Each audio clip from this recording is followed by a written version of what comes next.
Olá, vamos aí, galera. Esperar o povo chegar aí, chegando, pra gente estar começando essa live, né? Ó, Vi já apareceu aí. Tá ouvindo tudo certinho, Vi? Deixa eu perguntar aqui.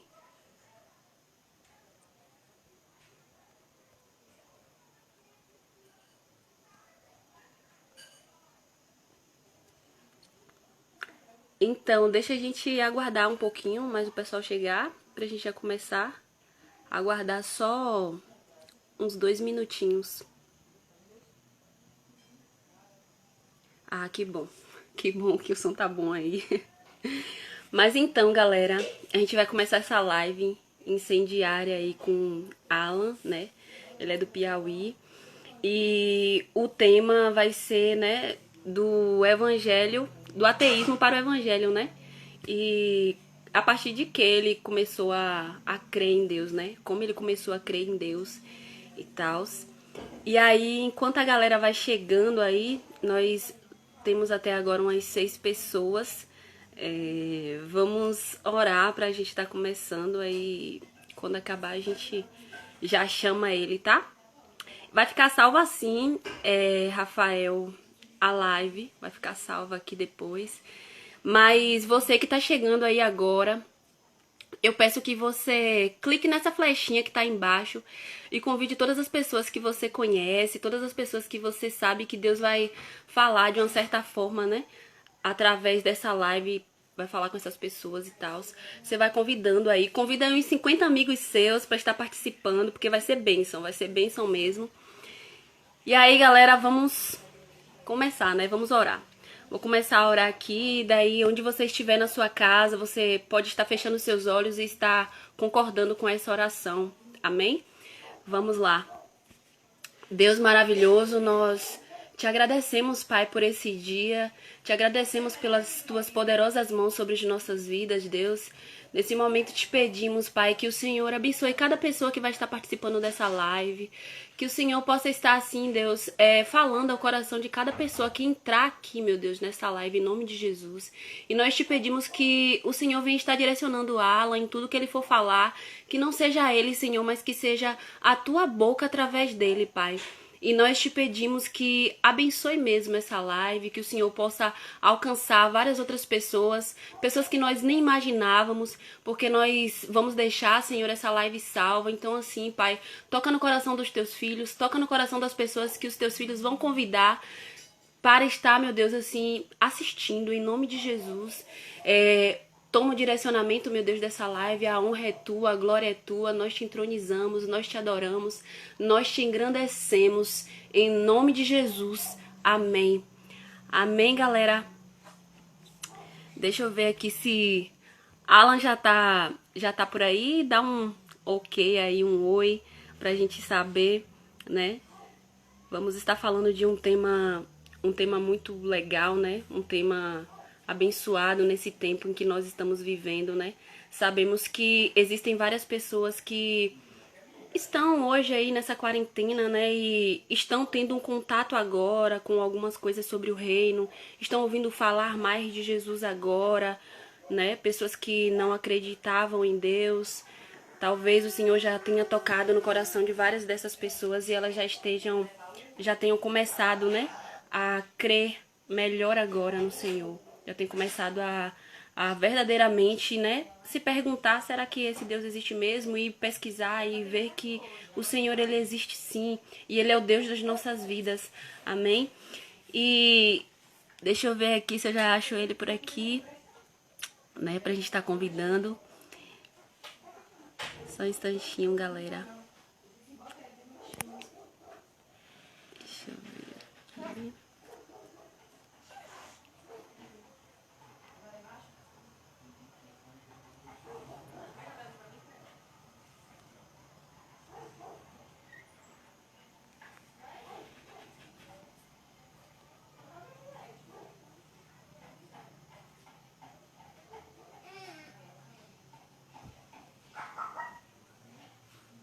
Vai estar já convidando o Alan, ele já tá recebendo aqui a chamada. Oi, Alan, paz. Amém. Boa noite. Boa noite. Já fez a oração, não sei se você já estava acompanhando, Ah, eu mas fui o primeiro que entrou estou aqui. aqui pela sua Depois de você, eu vida. fui o primeiro. Tudo bem com você, né? Tudo ótimo, obrigado. Amém. Então, galera, a gente vai estar começando, né? Alan, a palavra é sua, né? Deus te use aí, em nome de Jesus. Ah, Tá? antes de Alan começar, você que está entrando aqui, você pode estar fazendo as perguntas aqui nos comentários, eu vou estar monitorando aqui. No finalzinho, antes de Alan acabar, ele vai estar respondendo algumas perguntas, tá, galera? Alan, a palavra é sua. Perfeito, beleza. Muito bem, pessoal. Prazer estar com vocês aqui, pessoal do Jequié. Estou com meu amigo Anderson aqui, a quem eu discipulo aqui em Teresina, e ele esteve no projeto lá em Maringá com vocês. Estava Que falando de legal. vocês agora. Então, é um prazer estar com vocês aqui, pessoal do Jequié e outras pessoas de outros movimentos que possam estar assistindo agora ou depois. E, enfim, todo mundo que estiver aqui, grande abraço, é um prazer estar com vocês. Amém. Bom, O prazer é nosso. como o meu propósito hoje é falar um pouco da minha história, deixa eu começar dizendo que eu nasci num lar em que minha mãe era católica e meu pai tinha uma crença indeterminada. Ele tinha uma crença numa força, na lei da compensação. Você faz o bem, recebe o bem. Você faz o mal, você recebe o mal. E ele acreditava nisso. E então, durante muitos anos, eu cresci e a gente não ia para nenhuma igreja nem nada. Lá em casa éramos três irmãos. Mas quando eu completei uns 8 anos, a minha mãe decidiu que era hora de. A gente estava numa cidade que fazia 3 anos, a gente mudava muito, meu pai era bancário, a gente mudava com frequência. Então, com uns 8 anos, minha mãe decidiu que era hora de fazer a primeira comunhão, me levar para a igreja e tal. E eu fui, comecei a ir para a igreja lá, comecei a fazer, fui coroinha, comecei a fazer, fiz a primeira comunhão, fiz o curso lá para fazer a primeira comunhão, e fiz a primeira comunhão e tal. E aí, depois de algum tempo, a gente mudou de cidade, dessa cidade pequena para uma cidade um pouco maior. E lá eu fui para estudar num colégio melhor e tal, tinha aula de ciências, que não tinha visto ainda, não lembrava de nada de ciências nas outras escolas. E era uma professora no colégio católico, e era uma freira, minha professora de ciências. E ela me disse uma coisa muito chocante um dia. Ela disse que o céu era azul por causa do oxigênio, que a luz passava pelo oxigênio, e o processo de refração tornava o céu azul. E o pior do que isso, ela disse, as nuvens são formadas por gases, e elas são só um amontoado de gases e tal. E aquilo para mim foi um tapa na cara, porque eu pensava que o céu era onde Deus morava, e as nuvens eram onde os anjos ficavam tocando harpa e tal. Então, eu tinha uns 9 anos nessa época, já para fazer 10 anos, e aquilo destruiu a minha teologia infantil. Acabou o que eu acreditava até ali. Mas aí eu comecei a me interessar por ciências. Pouco tempo depois, eu li um livro que caiu nas minhas mãos, por acaso, um menino, um amigo lá da rua tinha um livro sobre ciências, falava sobre o espaço, falava sobre as galáxias e tal, e sobre os planetas, e eu me interessei por aquilo. E, enfim, passou-se o tempo, a gente mudou de cidade outra vez, meus pais compraram uma coleção sobre mitologia grega, eram 3 livros, muito bem bonitos, bem luxuosos, e contavam as histórias da mitologia grega lá, de Homero, de Hesíodo, e aí eu comecei a ler, eu gostava muito, já nessa época eu gostava de ler, estava assim, devorando o que eu podia encontrar, e gostava de histórias, procurava histórias. Minha mãe era professora de português, tinha muitos livros de português em casa, e eu lia aqueles trechos de outros livros que tinha no livro de português lá, de todas as séries. E quando acabei de ler tudo isso, tinha lá os livros de mitologia. Me interessei por ler, e era nada mais, nada menos do que um livro de histórias. Comecei a ler as histórias e comecei a me interessar. E aí eu comecei a pensar que se os seres humanos tinham criado aqueles deuses ali, por que não terem criado também o Deus que eu acreditava? Que já tinha sofrido um abalo lá na minha aula de ciências, a minha crença nesse Deus. Um arranhão, não foi um abalo, mas um arranhão. Um dia, Estava numa praça lá na rua, passou um menino que morava perto lá de casa, a gente estava conversando, e ele falou, não sei o que, Deus. E eu, para provocar ele, disse assim, Deus nem existe. E eu fiquei pensando, fiquei esperando cair um raio, ou ter um terremoto, alguma coisa, não aconteceu nada disso, né? Mas eu pensei, aí ele foi embora, o menino foi embora, eu pensei, ele foi lá para casa, ele vai dizer para minha mãe que eu disse que Deus não existe, quando eu chegar em casa eu vou levar uma surra tão grande, e fiquei preocupado, fiquei adiando a hora de voltar para casa. Quando eu voltei para casa, estava tudo normal, minha mãe nunca soube dessa história, e eu pensei, talvez Deus não exista mesmo. Interessante. Vou começar a colocar minha crença na racionalidade e na ciência. Eu tinha uns 12 anos nessa época.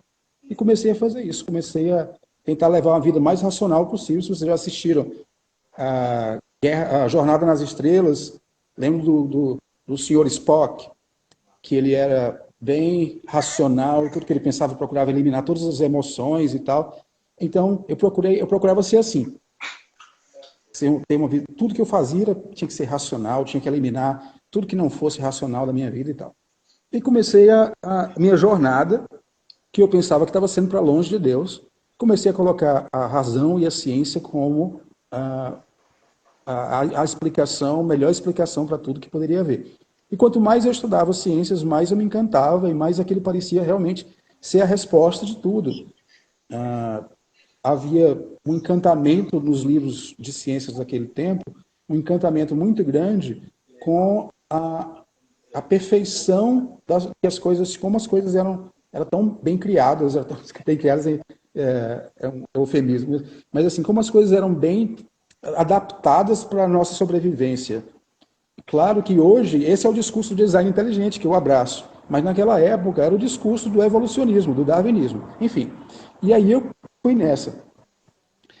Mais ou menos lá pelos 17, 18 anos, eu li um livro que me chamou muita atenção, chamava A Fome do Tigre, era um livro de um francês, chamado René Barjavel, e a tradução era da Clarice Lispector. Caiu por acaso também esse livro na minha mão, e ele falava muito sobre isso, sobre a possibilidade de como o mundo era criado, não era criado, mas eu estou usando essa palavra porque, enfim, mas como o mundo o modo como o mundo funcionava mostrava um maravilhamento, uma coisa tão impressionante que não podia ter sido por acaso aquelas coisas. E aquilo me chamou a atenção e foi sedimentando na minha cabeça. Bom, eu entrei na universidade, fui estudar filosofia, eu queria ser psicanalista, não tinha curso de psicologia aqui em Teresina na época, eu descobri que psicanálise era um curso era uma espécie de pós-graduação, você tinha que se formar primeiro em alguma outra coisa depois da psicanálise. Como não tinha psicologia, eu procurei o curso que fosse mais próximo que eu achava e achei filosofia. Comecei a estudar filosofia e lá pelo terceiro ano, na primeira disciplina que eu peguei, que era uma disciplina de introdução à metodologia científica, eu li um texto de um filósofo inglês britânico chamado Karl Popper. E ele dizia nesse texto que o senso comum, a ciência e a religião, não era o senso comum, a religião, a ciência e a filosofia, todos tinham uma base comum, que era o senso comum. Aquilo para mim foi como se ele estivesse dizendo, não digo que ele disse, mas foi para mim como se ele estivesse dizendo assim, que se as três tinham a mesma base, não haveria uma hierarquia entre elas. Eu tirei essa conclusão a partir daí. E comecei, então, a olhar com mais respeito para os cristãos, para os religiosos.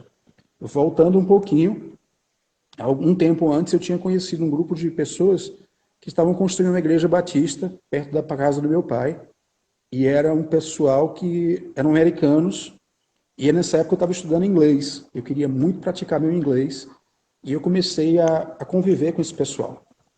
Quando eles terminaram a construção, era um grupo de 22 americanos, lá do norte dos Estados Unidos. Quando eles terminaram a construção, foram embora, ficou o missionário que morava no Brasil, morava em Teresina, e ele tomava conta dessa igreja. E ele passou a me convidar para um clube de inglês nas quartas-feiras, que eu ia. Depois ele passou a me convidar para ir para a casa dele, e aí eu fiz amizade com a família dele e tal. E ele era pastor. E depois de algum tempo, uns 2 ou 3 anos depois, ele começou a me convidar para interpretar para grupos que vinham para evangelizar aqui em Teresina.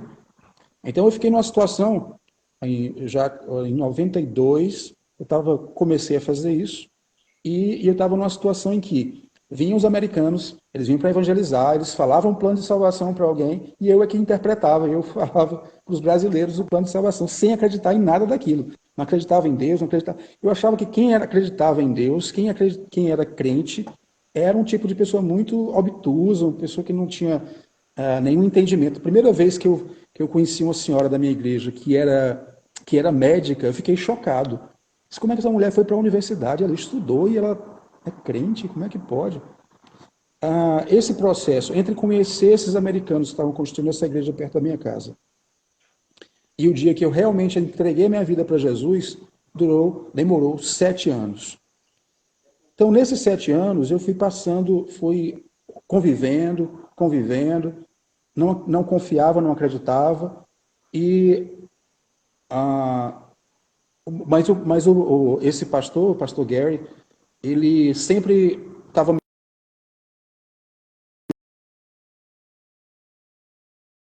me afastava, só ia na casa dele de vez em quando e tal, ou ia no clube de inglês. Mas o fato é que eu comecei a ser exposto ao evangelho. Depois de um tempo, aí eu tive essa experiência lá com o Karl Popper na universidade, porque a crença que a gente tinha na universidade, ou que eu pelo menos tinha, o que eu fui ensinado, é que havia uma hierarquia de conhecimentos. E que a ciência era um dos... a ciência desse pastor é fantástica. Depois eu conto uma história sobre isso. E ele foi... Lá na universidade, se acreditava que havia uma hierarquia entre os conhecimentos. E que você começava lá embaixo, com o senso comum, depois vinha o mito, a religião, depois a ciência, que era bem mais evoluída, a filosofia e a ciência, assim por diante. Então, esse texto do Karl Popper me fez ver, ou pelo menos eu tive essa impressão, de que não havia uma hierarquia, que se os três tinham a mesma base em comum, os três eram igualmente válidos. E eu comecei a respeitar mais as pessoas que acreditavam em Deus e que eram crentes. Então eu cheguei à conclusão, depois de um tempo, que o que os batistas diziam lá fazia muito sentido. E eu pensava, se Deus existisse, ele deveria ser como esses batistas dizem, porque não tem pontas soltas. Nada do que eles dizem se contradiz. E eu achei aquilo interessante, mas não era nada do que eu queria para a minha vida. Eu morreria de vergonha se eu tivesse me convertido. Eu pensava na ideia de um dia contar para alguém que eu tinha me convertido, mesmo depois que eu me converti, eu tinha vergonha de contar para as pessoas, para meus amigos ou para o pessoal da universidade que eu tinha me convertido. Aquilo para mim era uma coisa muito absurda. Bom, passou-se o tempo e, então, como eu disse, depois de uns 3 anos eu cheguei à conclusão de que os batistas, se Deus existisse, devia ser como eles estavam dizendo. Fazia sentido o que eles estavam dizendo. E o que eu estava procurando na minha vida era sentido. Eu queria entender o mundo, eu queria entender como é que as coisas funcionavam. Estava amando filosofia por causa disso, e porque filosofia me dava um sentido, fazia entender como é que a gente tinha chegado a pensar como a gente pensa hoje, e assim por diante. Mas eu era cada vez mais apaixonado pela ideia de controlar a minha própria vida. Eu não queria entregar o controle da minha vida para ninguém. Eu vivia na ilusão de que eu poderia controlar a minha vida melhor do que ninguém, usando a razão. Que eu, sendo racional, eu poderia ter uma vida perfeita dentro do que eu planejava ter. Bom, aí foram se passando os tempos e 7 anos se passaram, como eu disse. Um dia, chegou um grupo de 4 pessoas lá, 3 pessoas, vieram para evangelizar, era julho, e eu passei uma semana com eles e tal, e já perto do fim daquela semana, era uma noite de quarta-feira, eu fui para o culto de oração na igreja. Cheguei no culto de oração, como estava fazia com frequência lá. Cheguei no culto de oração, prestei atenção e tudo. Uma pessoa orou por mim, perguntaram quem queria oração, eu levantei a mão e alguém orou por mim. E quando terminou o culto, eu chamei o americano que estava nesse grupo, que tinha vindo nessa viagem, e eu disse, Bob, vamos ali fora, eu quero conversar contigo. Quando eu saí, eu soube depois, as pessoas começaram a orar por mim mais intensamente. Parece que eles entenderam ou perceberam que alguma coisa estava acontecendo ali. E eu fui lá para fora conversar com ele, e eu disse para ele, Bob, me explica de novo essa história de salvação, como é que a gente recebe a Jesus ou aceita Jesus?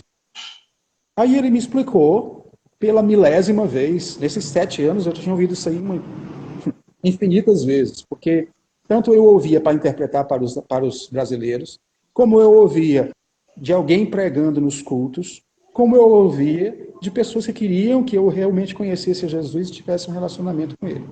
Bom, eu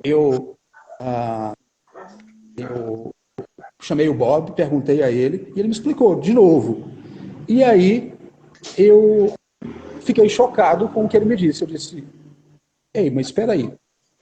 O que ele me disse foi uma coisa de uma simplicidade tão grande, porque eu sempre pensei que para aceitar Jesus, eu tinha que ou deixar de fazer coisas, ou passar a fazer coisas.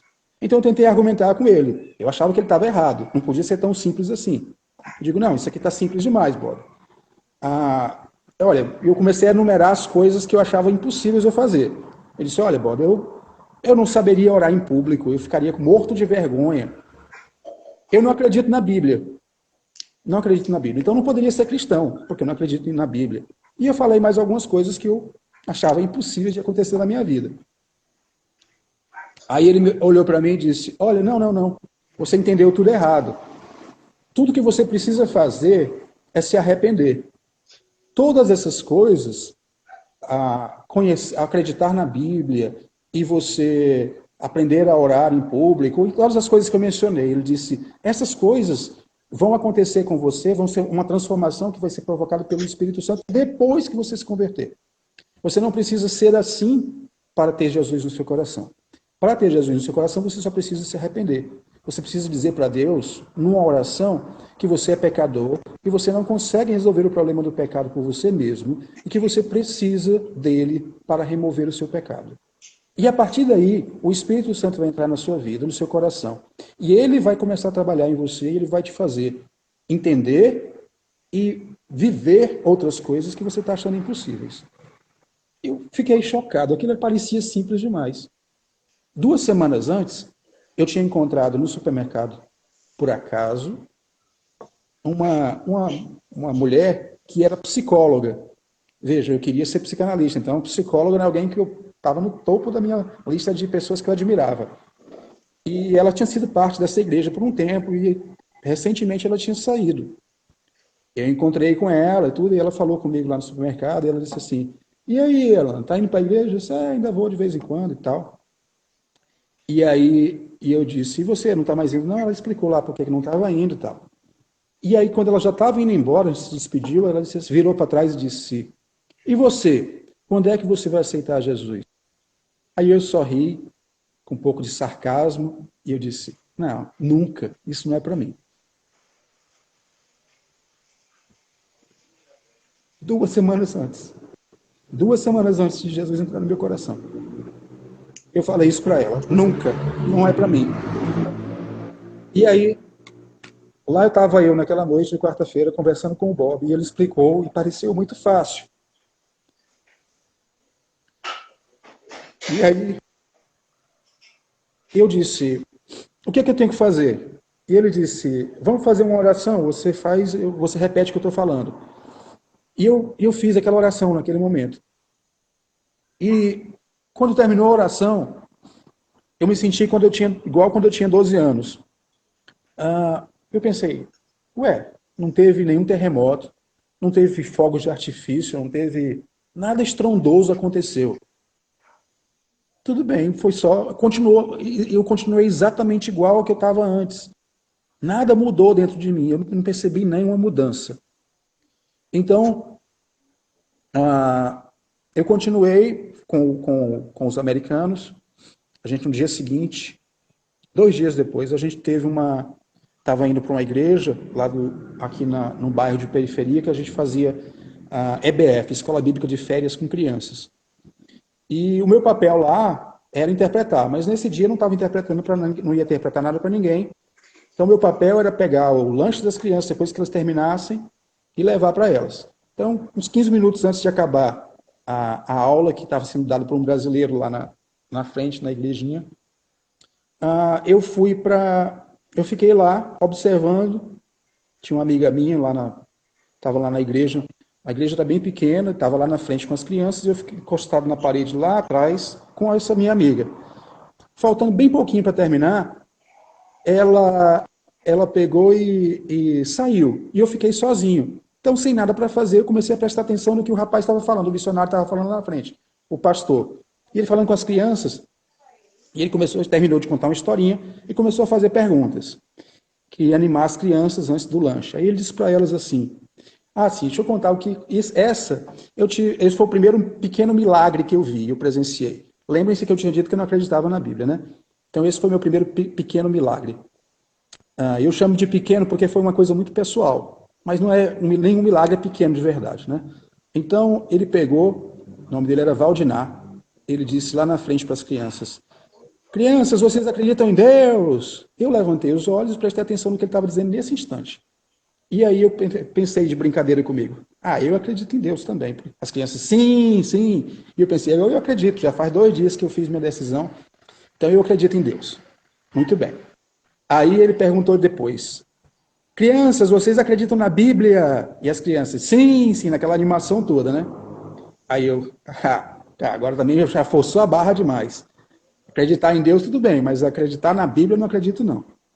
E aí, do nada, o cara estava de cabeça baixa, olhando para as crianças, ele levantou os olhos, olhou através daquela salinha que era o local onde as crianças estavam reunidas, olhou para mim, lá do outro lado, encostado na parede, e ele disse: e você, Alan, você acredita na Bíblia?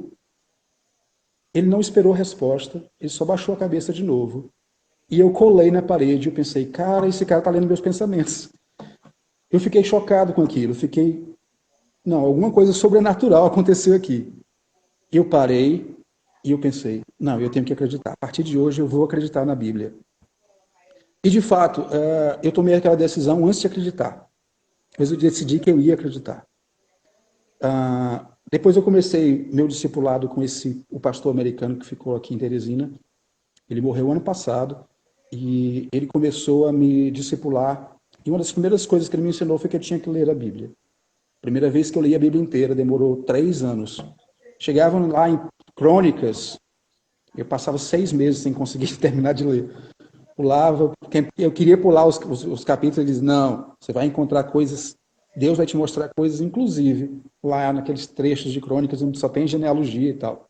Enfim, e aí eu li a primeira vez, depois de 3 anos, eu terminei de ler a primeira vez, e li de novo, e tenho lido de lá para cá. Então, a minha decisão, a minha mudança de vida, ela foi muito... Passei por Levíticos também. A minha decisão, a minha mudança, ela foi muito racional. Ela não foi... Uma vez eu estava no Uber e ele tinha um livro do Nietzsche dentro do carro. E eu puxei conversa para ele. Nietzsche, não sei o quê. E aí ele falou: é porque eu gosto muito de ler, eu gosto de ler essas coisas, eu sou uma pessoa que gosta muito de aprender, e eu leio essas coisas para combater pessoas que acreditam em Deus, porque eu acho que isso é para mostrar para elas que elas estão erradas, porque eu acho que essas pessoas são muito tão erradas e tal. Eu disse: que interessante, me fale mais sobre isso. Aí ele disse: pois é, eu não acredito em Deus de jeito nenhum e tal, e tal, e tal. E aí depois que ele falou muito dele, ele passou a se interessar pela minha história. Ele disse: e você? Você tem alguma crença e tudo? Ele disse: pai, eu sou cristão. Ele disse: ficou, já arregalou os olhos. Ele disse: e você faz o quê? Eu sou professor. Professor, de quê? Eu digo: de filosofia. Ele ficou assim, com os olhos arregalados, parecia 2 ovos cozidos os olhos dele. Aí ele disse: professor de filosofia, acredita em Deus? Eu digo: acredito sim. E aí ele disse: mas como? Como é que isso é possível? E eu contei um pouco do meu testemunho para ele. E eu lembro também do meu irmão, que uma vez, meu irmão era ateu também, meus 2 irmãos eram ateus, e uma vez o meu irmão disse, eu chegava lá na mesa de jantar e ele ficava querendo, me provocando, falando coisas contra a Bíblia, que não sei o que a Bíblia é isso, é aquilo. E eu tentava responder e ele ficava só tirando sarro. Aí um dia eu me cansei daquilo e eu digo: Wesley, faz o seguinte, Se tu quiser aprender sobre a Bíblia, eu te ensino. Mas se tu quiser falar sobre a Bíblia, vai ler a Bíblia primeiro, vai aprender. E funcionou. Algum tempo depois ele se converteu lá na igreja, por causa disso. Mas enfim, voltando para esse cara lá no Uber, ele acreditava que, como eu acreditei, que era muito errado uma pessoa ser racional e acreditar na Bíblia, e acreditar em Deus. Foi a coisa mais racional que eu fiz, foi dar esse passo de fé. Porque assim, eu disse lá para o Bob naquela noite, ou, aliás, eu disse para mim mesmo naquela noite que eu conversei com o Bob, eu digo, eu quero dar uma chance, quero experimentar. Eu vou experimentar por uns 6 meses. Se nesses 6 meses não acontecer nada que me decepcione, que me afaste daqui, eu vou continuando. Ano passado, fez 24 anos que eu tomei essa decisão. Nesse tempo eu já decepcionei Deus muitas vezes, mas ele nunca me decepcionou.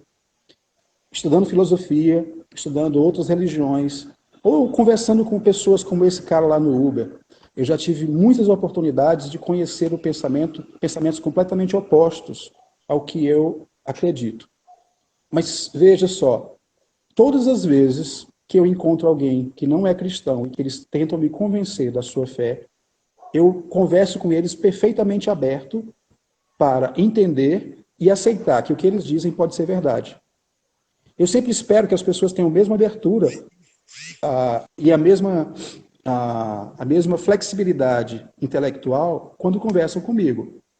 Mas eu estou assim, eu acredito no cristianismo, acredito em Deus, porque para mim é a verdade. Mas eu estou inteiramente aberto para, a qualquer instante, se aparecer alguma coisa que explique melhor o mundo do que o cristianismo, estou aberto a mudar de ideia.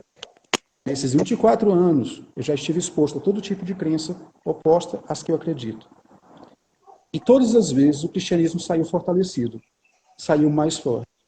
Todas as vezes que eu confrontei outras crenças com a minha crença, não é porque eu queira, não é porque eu tenha vontade de manter o cristianismo como a verdade, mas é porque este é o sistema de crenças que mais consegue explicar o mundo à minha volta. Era o que eu buscava quando eu me tornei um ateu. O que eu estava buscando, na verdade, era uma explicação para o mundo. Era algo que me desse, desse sentido para o mundo. E até hoje, nesses 24 anos, eu nunca encontrei uma explicação melhor. A física, ela procura uma explicação, uma teoria que unifique as 4 forças, né? A gravidade, o eletromagnetismo, a força forte e a força fraca, que são nucleares. E eles que a teoria de tudo é o cristianismo.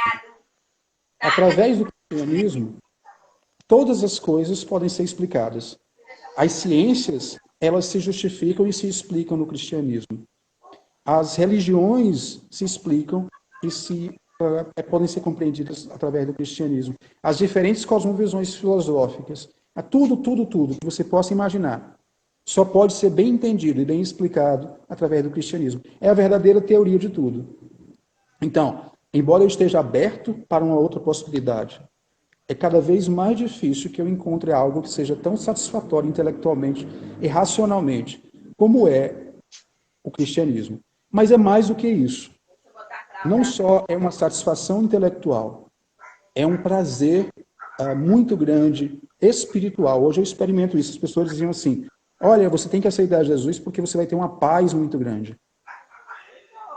Você não sabe o que é isso. Uma coisa é você escutar essa frase e ela não ter sentido nenhum para você que não conhece Jesus. Outra coisa é você experimentar, você dar uma chance para Jesus, como eu dei. E eu dizia, eu estou no estágio probatório com Jesus, que eu vou fazer aqui 6 meses. E outra coisa é você experimentar na sua vida. Quando você experimenta, você passa a ter um nível de compreensão do que é essa paz que você nunca vai entender só ouvindo as palavras. É uma experiência que você precisa passar por você mesmo. Se você não experimentar, se você não passar por isso, você nunca vai saber o que é. E você nunca vai saber o que você está perdendo. Portanto, eu recomendo a todos, todas as pessoas têm que experimentar isso. A minha mãe, ela passou por esse momento 2 dias antes de entrar em coma e morrer em 2009. Lá no hospital, ela foi para... estava já bem debilitada, mas um pastor amigo meu, com quem eu tinha falado, ele foi lá no hospital, no momento que eu tinha saído para comprar fraldas, uma noite, era uma noite de quarta-feira, por uma jesuicidência, eu tinha saído para comprar fraldas para ela que tinham acabado, porque ela já não tinha força para ir ao banheiro, e demorei lá na farmácia, procurando na farmácia, a farmácia aberta, perto do hospital. Quando eu voltei, o pastor já tinha passado lá, esse meu amigo, tinha passado lá, já tinha falado com ela, e ela tinha recebido Jesus no seu coração. Então, foi um grande alívio para mim. Quando ela faleceu, 10 dias depois, eu sofri muito com a morte dela, mas foi um sofrimento misturado com alegria, de saber que ela teve o momento dela e que ela teve o encontro dela com Cristo. E que ela foi, ela não morreu em condenação. E essa paz que eu estou falando, essa paz de você saber que a pessoa que você ama também vai para o mesmo lugar que você. Isso é uma coisa que não tem preço. É a mãe, a minha mãe. Eu espero ainda oro até hoje pelo meu pai. Até hoje. Ele é muito mais cabeça dura do que ela, mas o Espírito Santo é que sabe. Ele já tem 83 anos, vai fazer 84 esse ano. Mas eu tenho a esperança de que Deus também faça a mesma coisa. A obra que ele começou, e começou em mim, começou na minha mãe, que alcance o resto da minha família também. Eu espero isso não somente porque isso é racionalmente a melhor decisão da vida da gente, mas porque espiritualmente é a única satisfação, a única coisa que pode nos satisfazer. A gente não pode encontrar. Não tem outra vida fora disso. A vida que eu pensava que tinha, que eu pensava que era boa, na verdade era uma vida enfadante, era uma vida cansativa. Porque você viver tentando controlar a sua vida é a pior e a coisa mais difícil que alguém pode enfrentar. Por que nós vivemos hoje num mundo em que as pessoas enfrentam a ideação suicida, ansiedade, a depressão? Porque todas essas coisas são consequência da nossa tentativa de controlar a nossa vida. Entregar a nossa vida para alguém todo-poderoso é um passo muito complicado, muito difícil. Mas depois que você faz, você tira um fardo das suas costas. É o que Jesus disse. Venham a mim os que estão cansados e oprimidos, e eu vos aliviarei. Porque o meu fardo é suave e meu jugo é leve. Jesus fez isso comigo. Ele me mostrou a verdade, ele me mostrou que eu só poderia ser feliz desse jeito. E eu não poderia ter uma vida diferente. Eu não conseguiria imaginar ter uma vida diferente. Eu me sinto muito realizado hoje como cristão. E eu levo isso para outras pessoas. Eu não falo de Jesus para outras pessoas porque eu espero receber uma recompensa ou porque eu espero receber a salvação. Não, isso eu já tenho. Eu levo a palavra, o evangelho para outras pessoas porque eu quero que elas tenham o que eu tenho hoje. Eu quero que elas tenham a paz que excede todo o entendimento. E que enquanto você só ouvir a respeito, não vai fazer muito sentido. Mas depois que você der o passo de fé, que você acreditar de verdade, que você confiar, você vai experimentar como eu experimentei, e isso vai ser uma realidade na sua vida. Eu sou muito, muito, muito, muito mais feliz assim, sou muito mais realizado desse jeito. E, interessante, a minha vida intelectual teve um salto tremendo depois que eu aceitei Jesus. Porque como as coisas se encaixaram, como as coisas passaram a fazer sentido, eu comecei a encontrar interesse pela criação de Deus em vários aspectos que antes eu ignorava. Eu não gostava de matemática, por exemplo. Eu não gostava tem coisas que eu não me interessava de jeito nenhum. E eu passei a me interessar por quê? Porque é o mundo que Deus criou. E se é o mundo que Deus criou e ele me fez racional, ele me fez para explorar esse mundo, para conhecer esse mundo. Isso despertou um apetite para conhecer as coisas que me faz buscar a cada dia mais conhecimento. Não de forma estéril, de uma forma para me tornar orgulhoso do que eu sei. Não, mas para conhecer melhor a Deus através desse mundo que ele criou. Isso tem sido uma coisa fantástica, tem sido uma experiência muito enriquecedora intelectualmente também. Eu não abri mão da minha vida intelectual para ser um cristão, de jeito nenhum, pelo contrário. Minha vida intelectual enriqueceu mais depois que eu me tornei cristão. Eu não abri mão da minha racionalidade para ser cristão, pelo contrário. A minha racionalidade se enriqueceu através da minha cosmovisão cristã. E acrescentou-se a tudo isso uma vida espiritual muito, muito, muito, muito mais edificante, muito mais rica do que eu jamais poderia ter sonhado enquanto eu estive naqueles 12 anos que eu vivi como ateu. Eu hoje entendo que quando eu me tornei ateu, eu estava buscando por Deus. Só não sabia o nome. Chamei Deus de ciência, chamei Deus de razão. Depois eu descobri que essas coisas eram muito falhas e muito fracas para me dar as respostas que eu precisava. E quando eu encontrei Deus, eu sabia que era o que eu estava procurando a vida toda. É o que eu tenho encontrado a cada dia. Porque é uma experiência que não se esgota naquele momento. Você já passou por uma experiência de você experimentar, sei lá, um sabor de sorvete que você nunca tinha experimentado e aquilo enche o seu paladar e você acha aquela sensação tão maravilhosa que você curte cada instante, cada momento que suas papilas gustativas estão sendo tocadas ali por aquele sabor, você se sente tão pleno naquilo que você queria que durasse para sempre. Mas em algum momento vai passar. E quando você experimentar o sorvete pela segunda vez, não vai ter mais o mesmo sabor da primeira. Mas ser cristão é uma experiência que, ao contrário das experiências físicas, cada dia mais se acrescenta. Eu tenho um prazer muito grande em aprender coisas novas, em ter conhecimentos novos. Então, para mim, ser cristão é aprender coisas novas todos os dias. Sobre tudo, sobre todas as coisas. Não poderia ser mais feliz do que eu sou agora. Aliás, vou ser mais feliz quando este corpo pecaminoso tiver dissolvido e eu puder ter um corpo glorioso e que eu possa estar realmente usufruindo de todas as coisas que Deus tem guardadas para nós.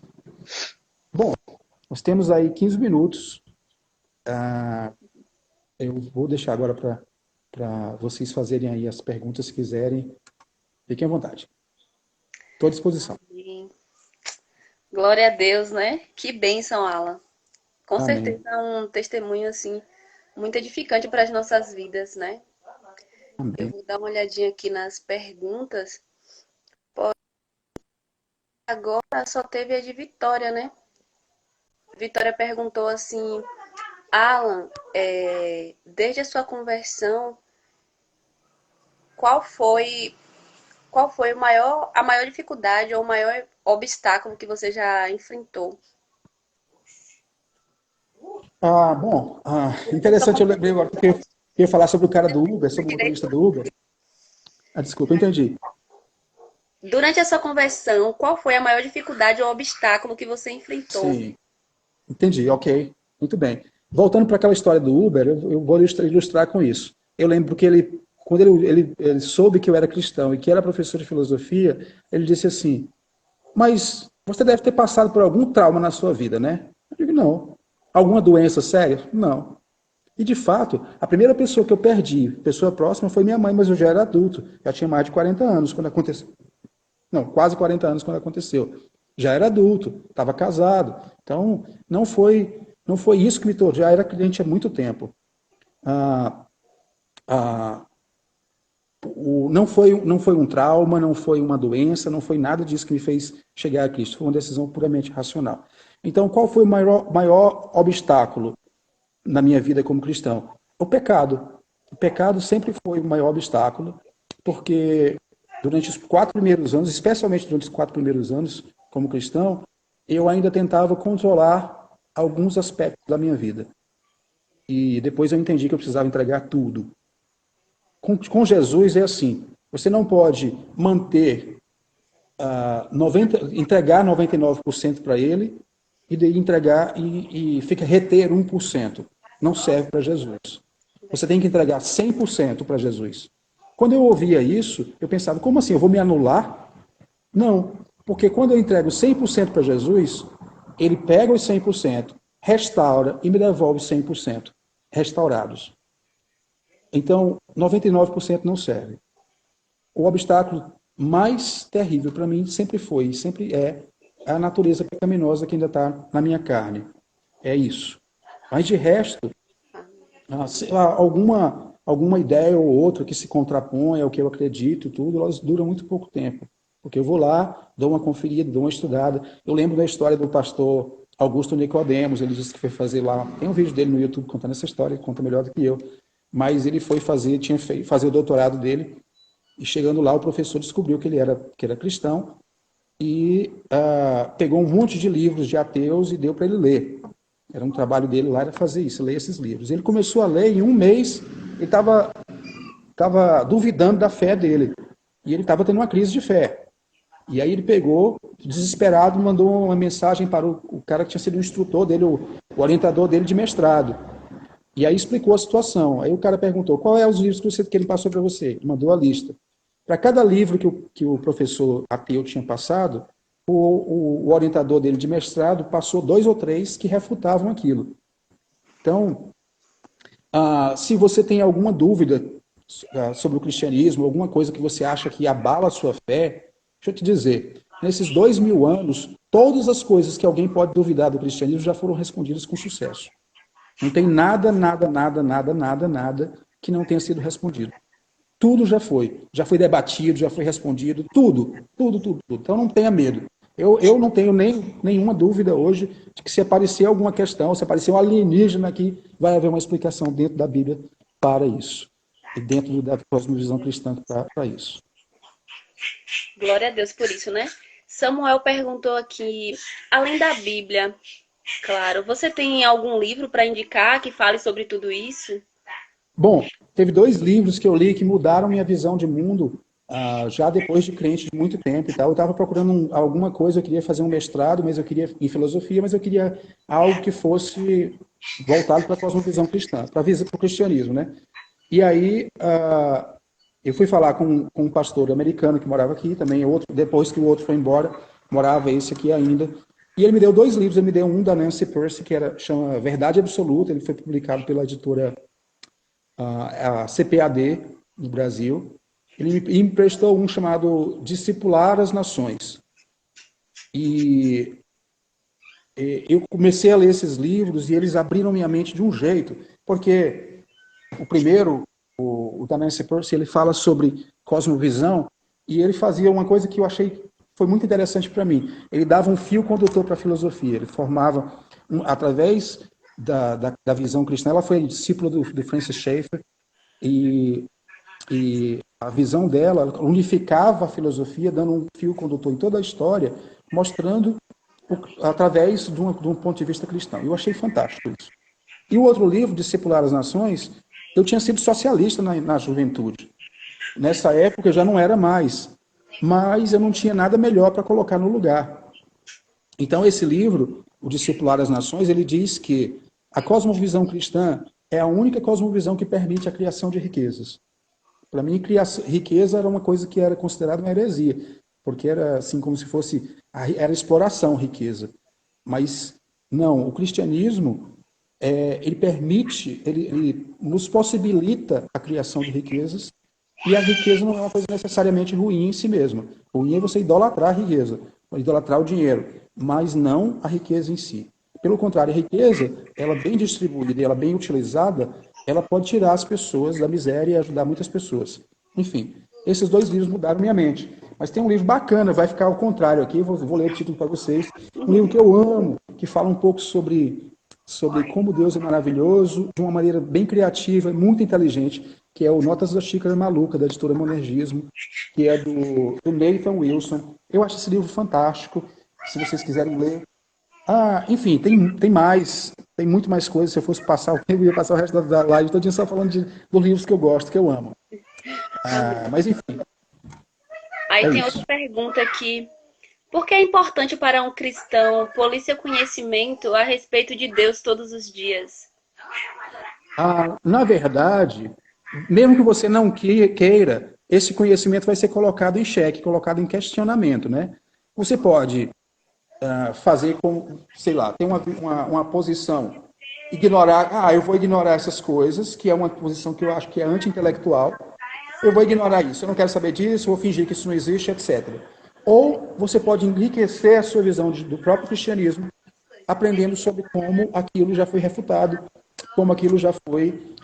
Quando você faz isso, quando você estuda para entender aquele assunto, a sua visão do próprio cristianismo cresce.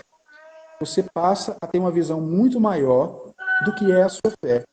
Você passa a entender Deus de um modo muito mais amplo do que você entendia antes. Isso melhora a sua visão de Deus, a sua gratidão a Deus aumenta também. Lembra lá que em Romanos, Paulo diz que as pessoas se afastam de Deus quando elas deixam de dar glória a Deus e deixam de dar graças a Deus. Quando é que eu dou glória a Deus? Quando eu reconheço que algo fantástico foi feito, só pode ter sido feito por Deus. Isso é dar glória a Deus. E o que é dar graças a Deus? É dizer, Deus, só pode ter sido Deus que fez essas coisas, então, muito obrigado, Senhor.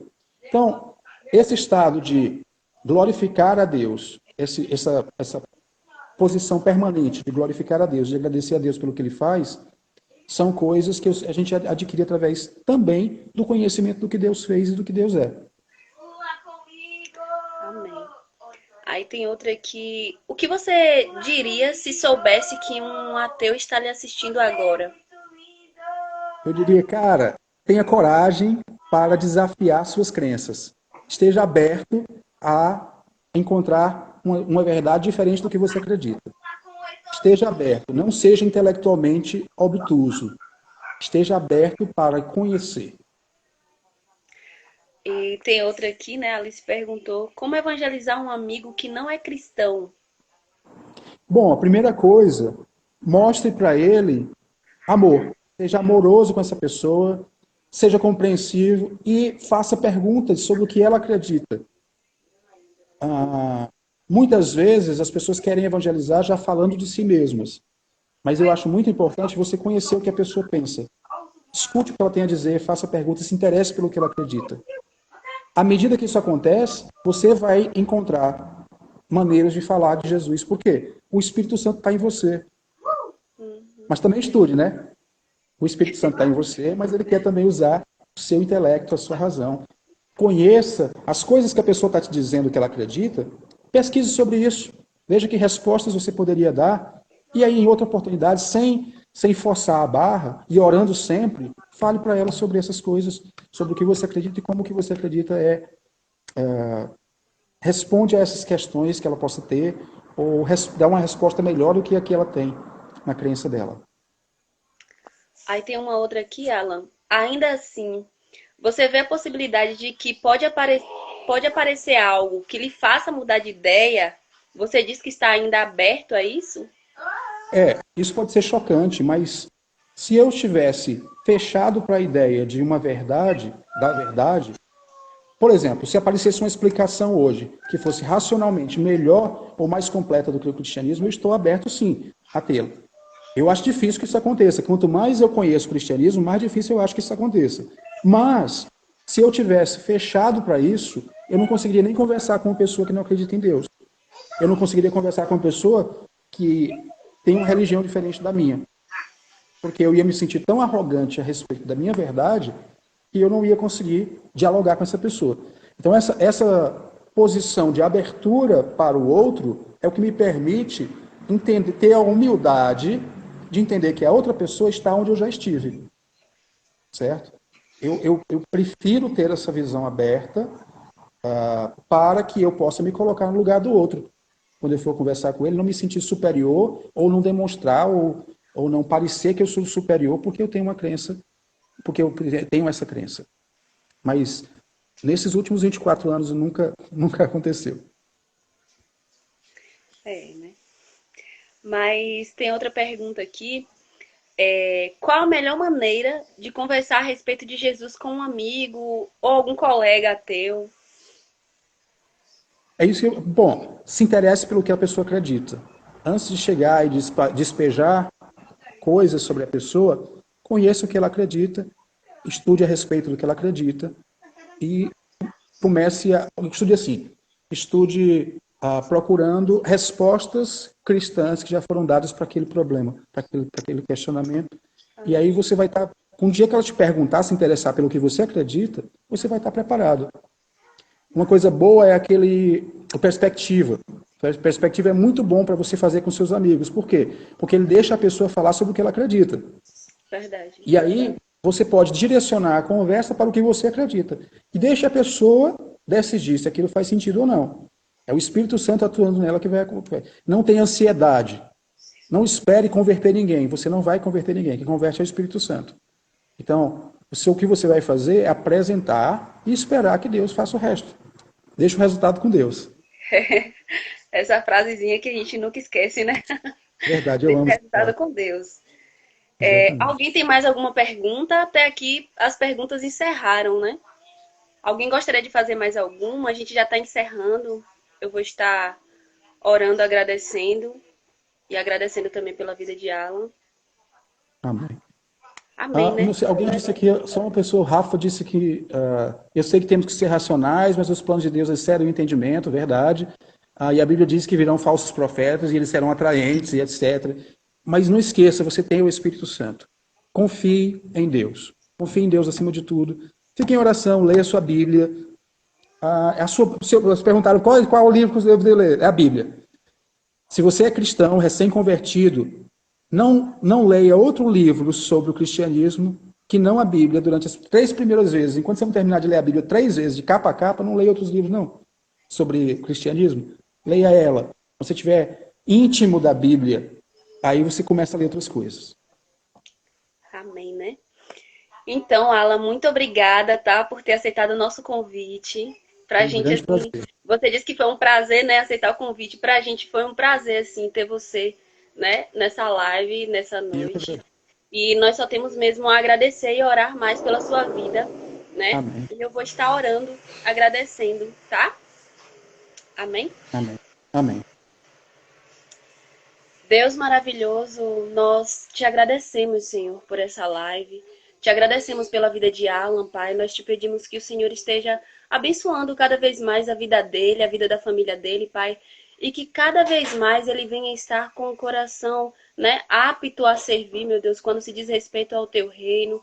Como ele aceitou o nosso convite, Deus, pronto, né, a estar nos ajudando nessa live, que o Senhor possa estar abençoando cada vez mais a vida dele. Nós te agradecemos por esse dia, te agradecemos por cada pessoa, meu Deus, que participou desta live, e desde já Amém. nós já te agradecemos pelas pessoas que irão ainda assistir, Pai. Muito obrigada pela tua presença, muito obrigada, meu Deus, por ser tão bom para conosco, por ser esse Deus que nos ama, esse Deus, Pai, que nos resgata, né? Esse Deus que faz questão de que a gente conheça o seu amor afinco e de que a gente tenha um relacionamento contigo. Nós te agradecemos, Pai, em nome do teu filho amado Jesus. Amém. Amém. Galera, muito obrigada pela presença de vocês. E Alan, a gente vai se falando, tá? Deus abençoe cada vez mais. E um beijão aí pra você, pessoal da sua família e o pessoal do Amém. Piauí aí. Tchau, Só mais tchau. uma coisa. Espera aí só um instantinho. Eu Sim. esqueci de avisar. Amanhã tem live na Cru Teresina com a Liege de novo. O segundo treinamento dela vai ser amanhã, tá bom, gente? Às 8 horas. 8 horas, 20 horas. Participe aí, galera, viu? Tá ouvindo já? Tem que se encher do espírito aí nesse tempo de quarentena, né? Se encher de conhecimento. Amém. Deus abençoe vocês. A live vai ficar salva. Você pode estar assistindo depois. Tchau, tchau.